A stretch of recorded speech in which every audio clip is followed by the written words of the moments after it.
बचपन से जवानी तक ज़िंदगी कब बदल जाती है पता ही नहीं चलता। कभी सोचा है बचपन इतना खूबसूरत क्यों होता है? ना कोई फिक्र ना कोई दिखावा, बस छोटी छोटी बातों पर हंस देना और बग़ैर किसी वजह के खुश रहना।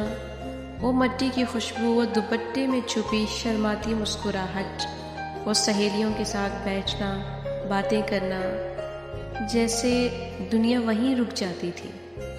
फिर आहिस्ता आहिस्ता वक्त हमें बड़ा कर देता है। वही लड़कियां जो कभी ज़मीन पर बैठकर ख्वाब सीती थी, आज सफ़र पर निकल पड़ती हैं, जिम्मेदारियों के साथ, खुद को समझते हुए, वो ज़िंदगी को महसूस करते हुए।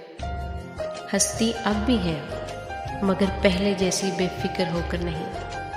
और फिर एक वक्त ऐसा भी आता है जब हम रुक कर पीछे देखते हैं कि हम कितनी दूर आ गए हैं। वो बचपन, वो लोग, वो लम्हे सब पीछे रह जाते हैं, मगर इनकी यादें हमेशा दिल में जिंदा रहती हैं। जिंदगी शायद यही है, बदलना, संभलना और खामोशी से आगे बढ़ जाना।